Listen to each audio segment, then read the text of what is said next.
Quand vous êtes arrivé au Canada, quelle sorte de vêtements aviez-vous dans votre valise? Chez nous, on portait des pagnes, des robes et des basins. Les, les, les vêtements étaient plus colorés qu'ici.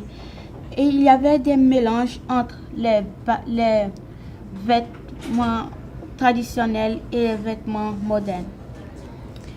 Mais les filles, qu'est-ce que c'est des pagnes? Traditionnellement, l'épargne est une pièce de matériel végétal tracée en forme de rectangle. On utilise pour se recouvrir le corps au quotidien, mais aussi dans les cérémonies.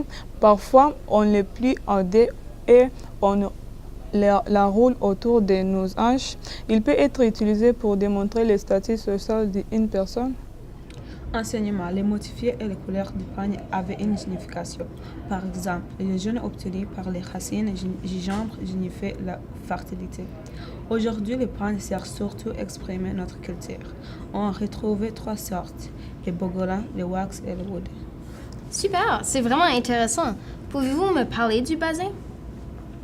Le basin est traditionnellement fait en coton et il tient pour devenir bruit et ronde. Ce tissu est utilisé pour faire de magnifiques vêtements, mais aussi des décorations. Il extrait trois sortes de basin. Les riches qui font du coton 100% pour les moyennes riches et les moins riches qui permettent autour du monde de n'envoyer. Il coûte 4 fois moins cher que le basin riche. Sa fabrication est beaucoup plus compliquée que celle de tissu qu'on utilise pour faire des pagnes. Même si les tissus utilisés pour faire notre vêtements traditionnels ne sont pas tous faits en Afrique, ils font partie de notre enfance et de notre culture. Il y a aujourd'hui plus de 200 millions de personnes qui portent le basin et ce nombre n'arrête pas d'augmenter.